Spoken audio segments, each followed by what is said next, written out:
welcome to SVG-TV's news and sports for Wednesday, June 8th, 2022. I'm Triska Campbell with the details. Prime Minister Dr. Ralph Gonsalves is placing the blame at the feet of the Physical Planning Department for the length of time vendors were allowed to ply their trade just outside Massey Supermarket in Arnesville. On Monday, June 6, police destroyed structures and confiscated produce which belonged to more than a dozen vendors. The vendors were ordered to vacate the compound back in July of 2020 after the Town Planning Department issued a notice of demolition. At that time, lawyer Bacchus-Batiste intervened, announcing that she will be filing an appeal in court to dismiss the notice.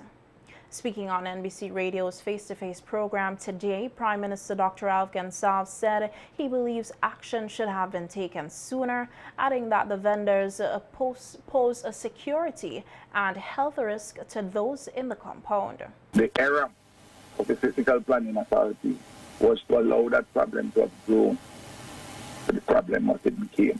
They should have nipped it in its bud. Everybody knows that it's a security problem out there. It's a health problem. Why does anybody think that in order to make a living, they have to go on property which doesn't belong to them, harass people, and some of them go into the supermarket or going about their business, where the place is filthy?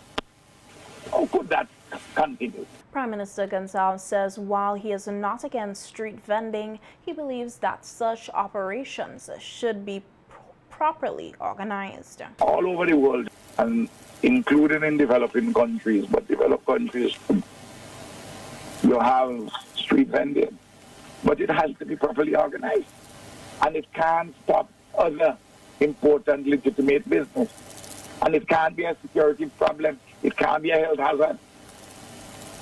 What kind of country building if you allow that?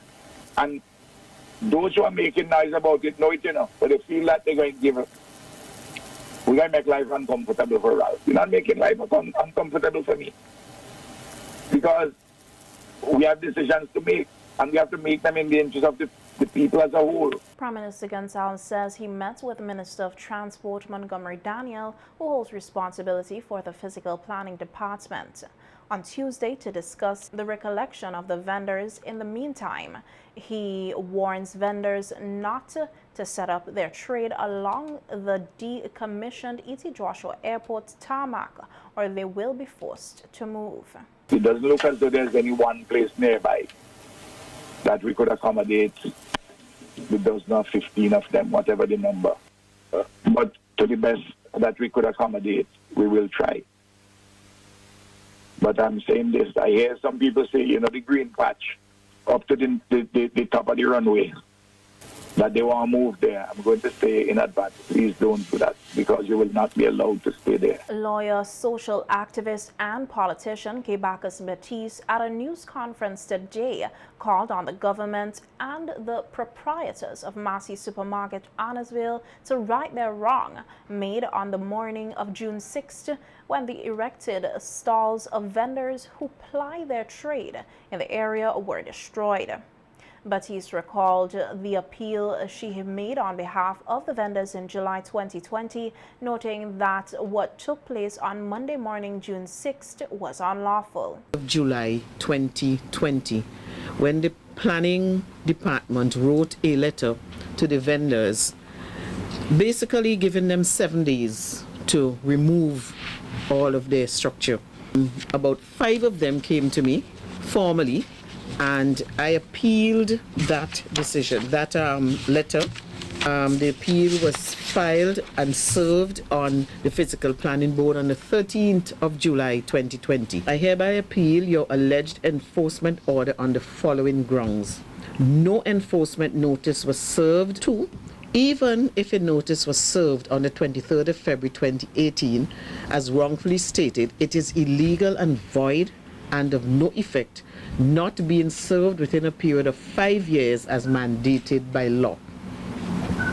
The notice was not served in accordance with any specified provision of the relevant act. The letter must therefore be withdrawn, The letter served on the 9th of July 2020 is discriminatory and motivated by political malice and spite and contravenes the Constitution of St. Vincent and the Grenadines. 6. The board is put to strict proof of service of the alleged enforcement order according to law. And 7. The notices are in contravention of Section 8 of the Act. Now, this was served on them, as I said, since the 13th of July 2020. That is almost 2 years ago. I have had no response from the board in relation to the appeal, so therefore the appeals were not heard. Therefore, it is absolutely illegal for the physical planning and the police to just go and remove the structures of persons who they say they served a notice on. But he said in an effort to come to a common ground, one of the affected vendors, her client, requested a meeting with the management of Massey Annisvale, which left him shocked after learning of the justification for the removal of their stalls. I don't know how many of the vendors actually spoke to Massey, but only you are Kentish, being an enterprising young man, thought that he would have a meeting with the management of Massey, only to be told that Massey has bills to pay and a bank loan to meet, and therefore that they are blocking the way to customers or preventing customers from coming in there because they are selling competitive items. And that is the justification that they gave for not at least having a meeting with the vendors before and for coming and illegally removing their stuff. So I asked the question, what gives the big business, Massey, more rights than the poor struggling vendors? But he's noted that there are other neighboring supermarkets with vendors who freely operate on the outside and questioned why the vendors at Massey stores have been targeted. Competitive business. What about CK Graves? They are a supermarket. They have vendors outside, and I have not seen any move made by them to close down the vendors. What justifies this St. Lucian-run company to come into St. Vincent, just as the one with the stone quarry? Renard did the same thing, come into St. Vincent and close down the work of many of those persons, poor people, fishermen, farmers from North Leeward.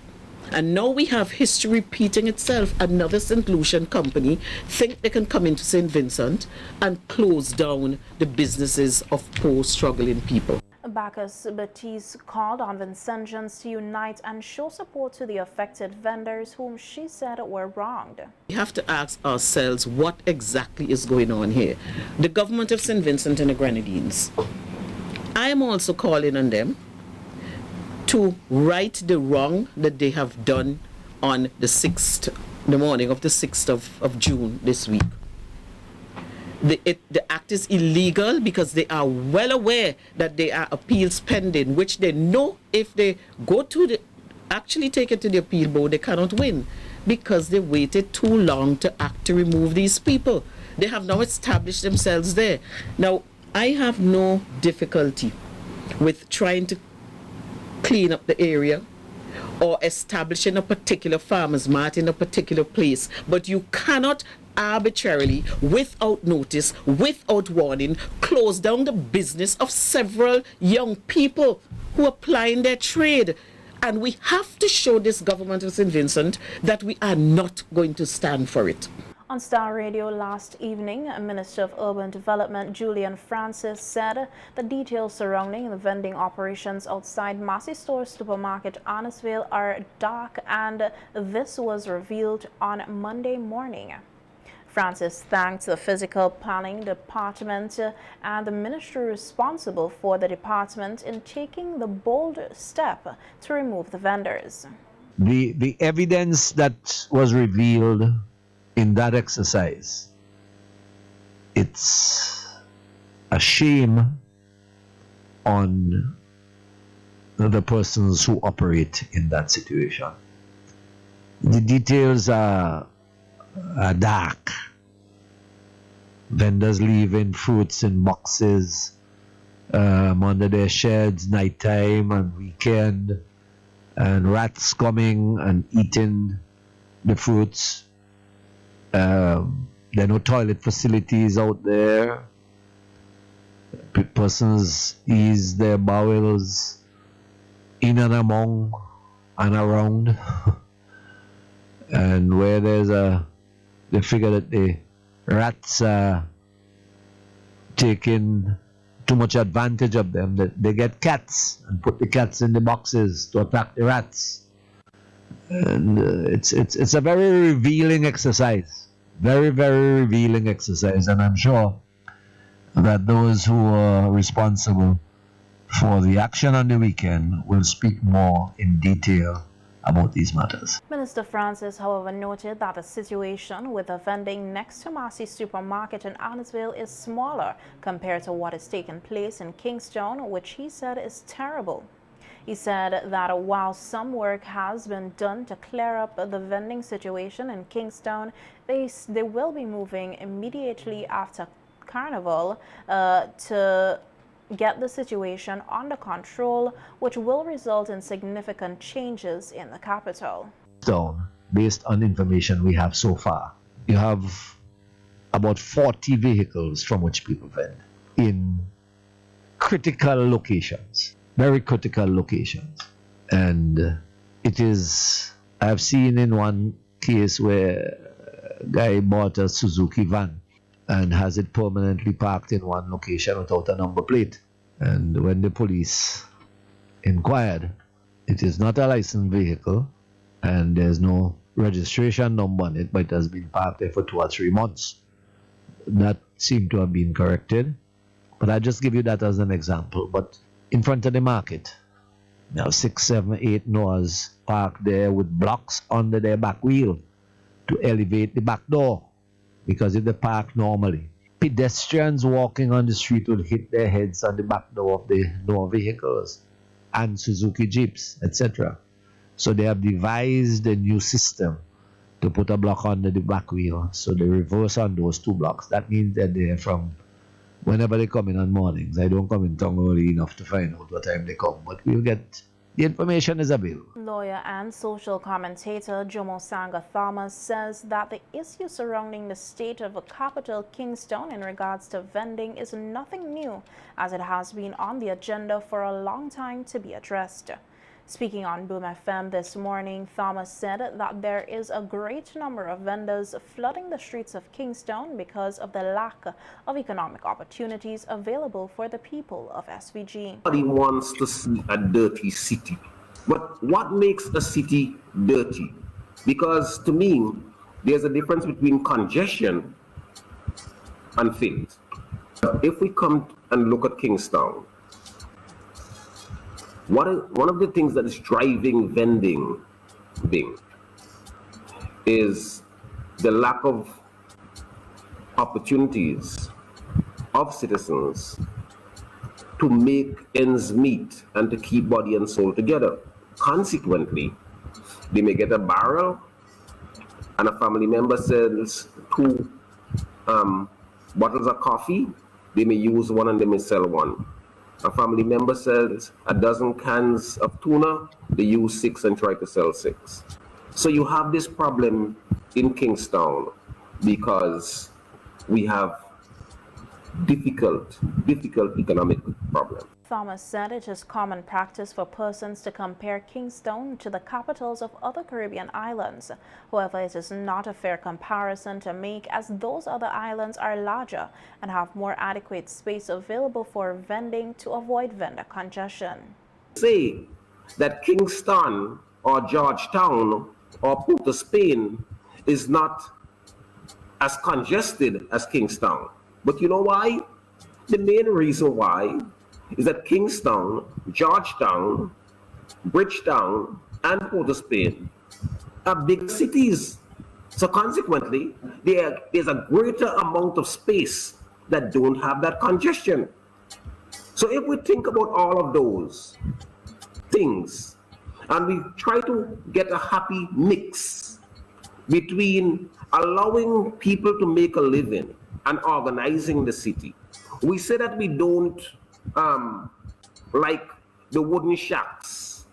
And if you go to places like Miami and Philadelphia and New York, or even Madrid, you may see, or some other cities around the world, you may see kind of iron structures that people would put their vending on. How much would it cost the government? Or let's say we have a government private sector partnership. How much would it cost to create 500 of those and give them freely to vendors, or give them to vendors and say, look, this is going to cost you $500, but you could pay over a year, so that the structures that we find unsightly, we can no longer have those in the city. On the topic of relocation of vendors to the vegetable market, Thomas said relocating vendors to a space with less traffic could ultimately result in their demise. Unless you have a driver, unless you have something that propel people into that space, vendors would feel compelled to come out of there, to come onto the street where there's traffic.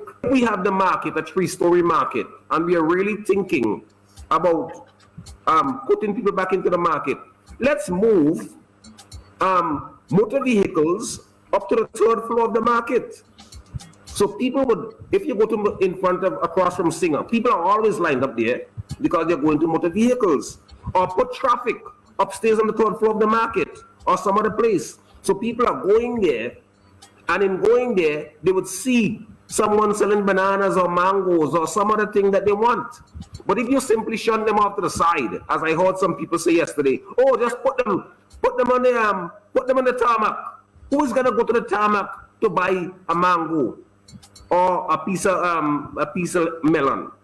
People are going to go to places. Why do you think business places locate their businesses at strategic points and places? They do that because they want traffic. But the conversation in St. Vincent is always that. It's always locked into politics. Partisan. I am saying that in a country where 37% of the people are living in poverty, and where a large section of the youth are unemployed, we have to find ways. Building a 92-room hotel 10 minutes across from the Argyle International Airport is significant for SVG's tourism development. This from Minister of Finance Camilla Gonsalves, who was speaking at Cabinet Room on Tuesday at the signing ceremony between the Government of St. Vincent and the Grenadines and the NH International Caribbean for the construction of the Holiday Inn Express. Gonsalves said there will be an entire transformation of the Diamond area with the construction of the Holiday Inn Express, which is expected to be completed in 18 months. We'll continue the complete transformation of the Diamond area. Those of you who can think back a decade or so ago will remember that that was essentially a pasture. Now you have the Vincent Beach Athletic Stadium under construction. You have National Properties building. You have the tourism, the hospitality building. You have the Center of Excellence. You're soon to have a community center. The entire area has been transformed, and this particular hotel will be one of the jewels of that transformation. Imagine when you have track meets. You have Carifta games at the stadium. You know where the athletes will be staying. Imagine when you have businesses that will engage in meetings with the government, large delegations. You know where they'll be staying. When people come in and they want to, Venezuelan flights are coming up from Venezuela before they move on to Cuba and the like. You know where some of these guests will be staying. Finance Minister said that the hotel is expected to develop tourism in SVG. This hotel, in time for the tourism season next year, this hotel will be built. And next year's tourist season, we will have a brand name hotel. The brand name allows us to take advantage of the marketing muscle of the Holiday Inn company, and that they will help to develop tourism, build room stock, and increase airlift to St. Vincent and the Grenadines. So good news today, and very, very happy that Mr. Kennedy and Mr. Thakur are on the ground to inaugurate this important project. Meantime, MP for South Windward Frederick Stevenson said that he is looking forward to the finished product of the Holiday Inn Express next year.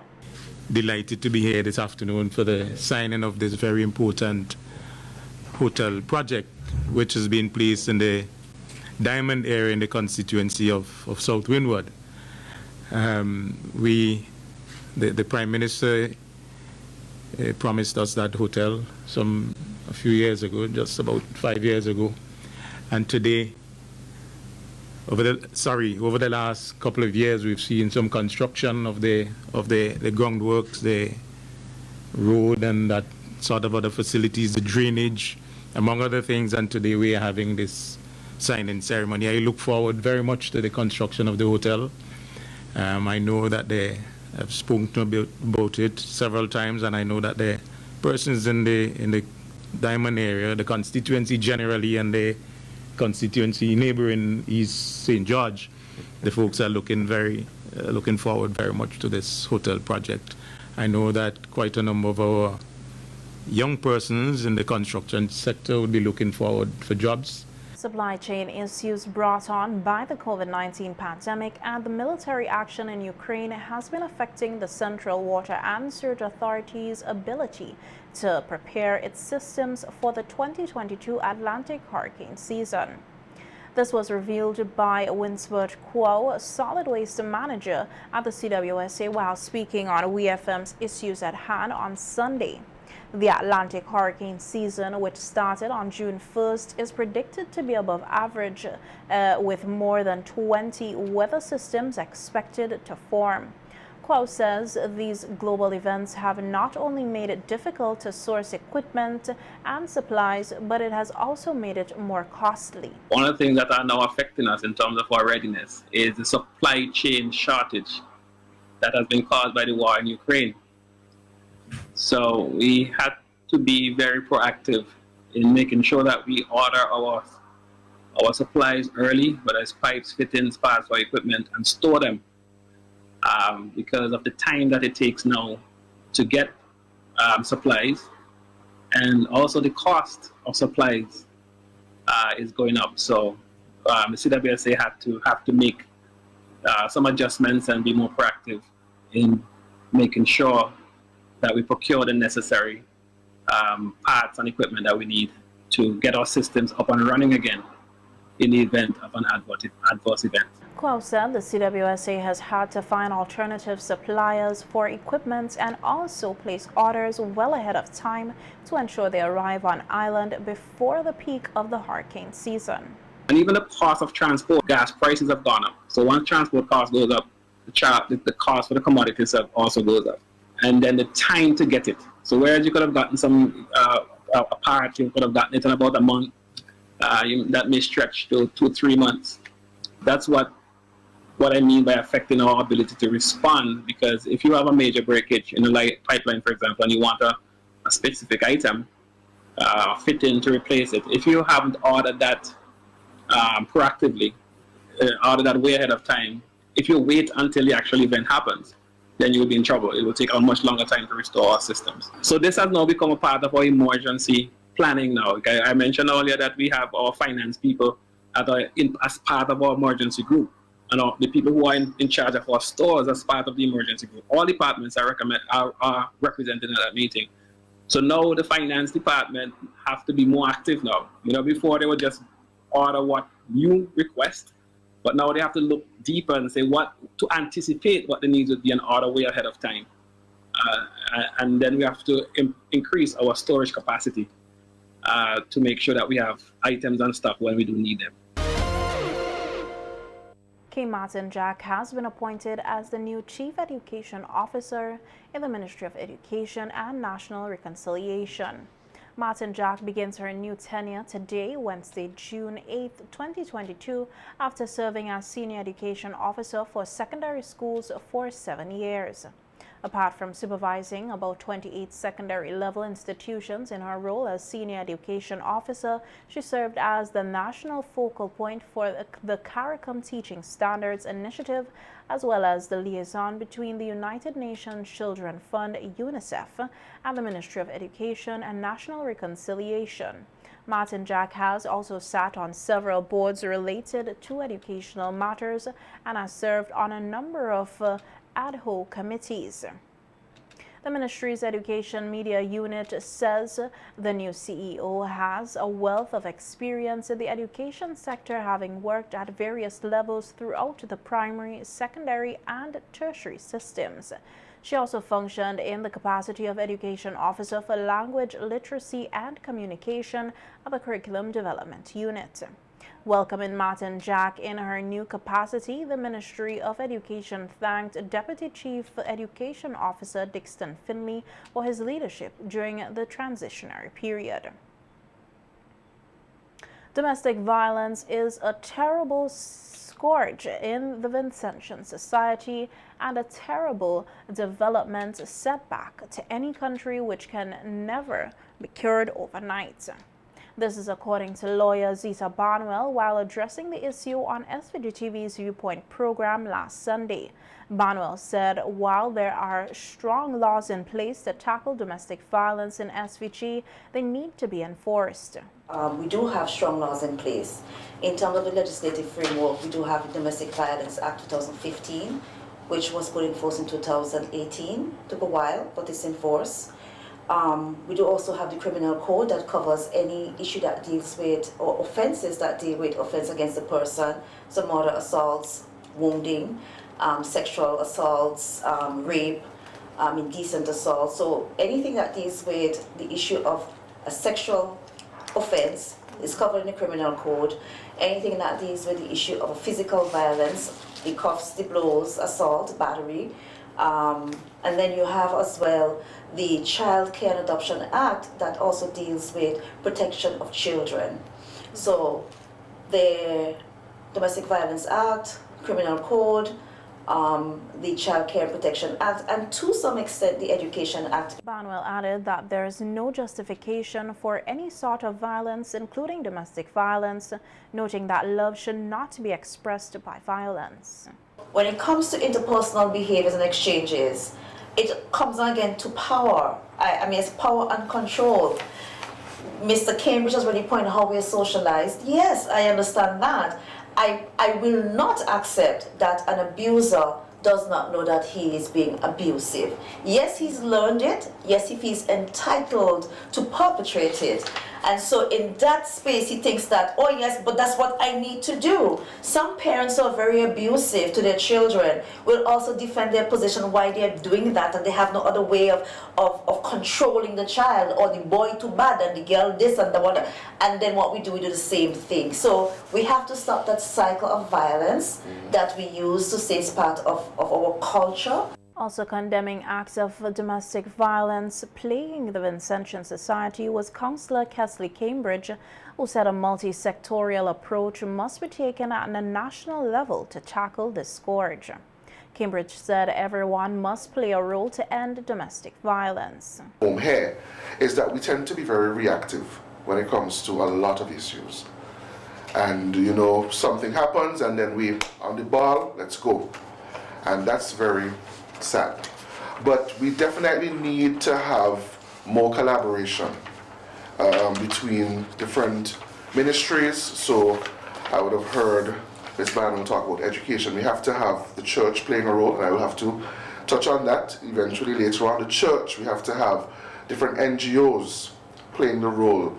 We have to have the health sector. We have to have gender affairs playing a role as well. And we have to ensure that when we're coming together as one, that we're singing from the same song sheet, as we would say. Because too often at times you'd find cases where persons, you know, organizations or groups, they're overlapping, they're doing the same thing. We need a bit more variety. So that is something that we have to do. We have to have everybody on board. Let it not be a 9 days talk, as people would say. Something happens, we all ray, and then after a while, it's dead. we need to ensure that we maintain the momentum from when we start. So I would definitely say we need to have a bit more collaboration.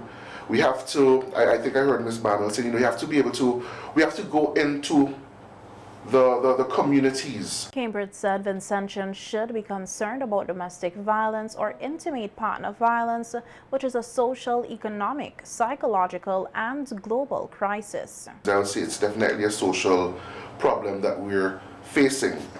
The unfortunate thing is that it can definitely have devastating impacts on the family, on the victim, the survivor, and on the children as well.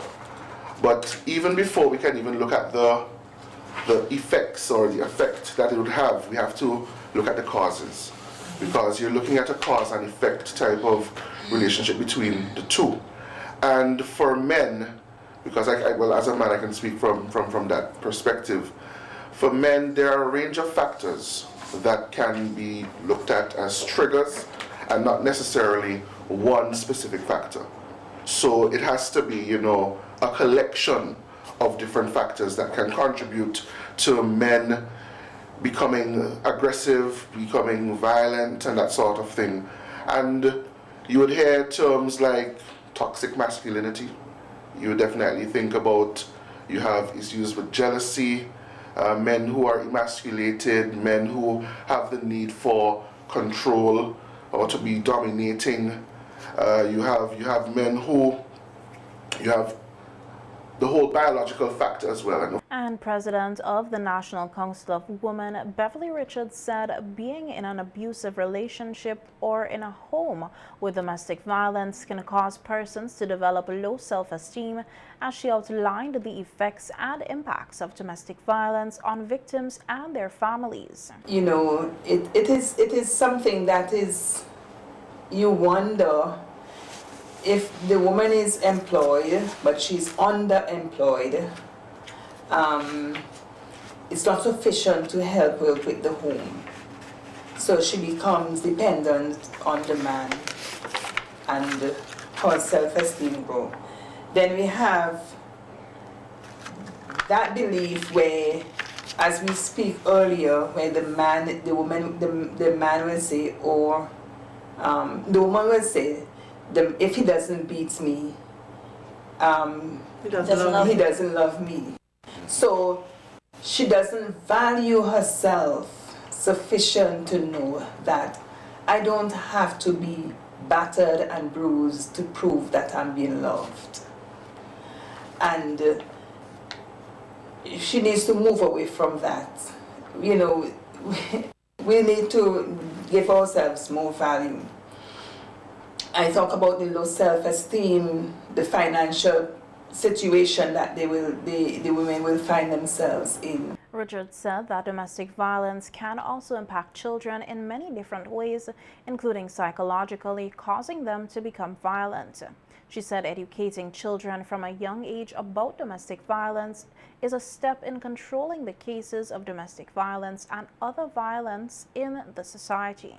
Up into teenagers, they experience violence, they're seeing it happen in the home, even on the street, the violence is on the street. The school children, there are some schools when it's 3 o'clock in the afternoon and you see a large crowd and there's a large cry, children are fighting. And so the violence comes out there. Then it moves into the home, because now the children, they get together and they coagulate, and then, you know, it comes out into the home as domestic violence. So we need to start the education. We need to start the education from the preschoolers, even the toddlers. We need to start letting them know that violence is not a normal thing. It is not something that we need to have in this society. The home is supposed to be a safe space for the children to grow up, to develop, and to thrive in. The St. Matthias Charitable Inc. on Tuesday, June 7, 2022, handed over a large sum of medical supplies to the Georgetown Hospital, as well as computers and toners to the Dixon Methodist School in a brief ceremony at the Modern Medical Complex. Deputy Hospital Administrator Inga Walker received the items on behalf of the Ministry of Health, Wellness and the Environment, while the principal of the students of Dixon Methodist School were on hand to accept their gifts of love from Pastor McBurnett, his wife Sharon, as well as their daughter Rhea. Head Hospital Administrator of the Georgetown Modern Medical Complex, Inga Miller Walker, expressed gratitude to for the medical supplies and noted that they would be essential in particular sections of the facility. Owner and co-founder of the St. Matthias Charities, Pastor Robert McBurnett, said that the charity focuses on educational, humanitarian, and religious aspects of people's lives whom they extend assistance. Pastor McBurnett pledged the organization's continued support to St. Vincent and the Grenadines and other countries in the region to whom they have contributed on numerous occasions.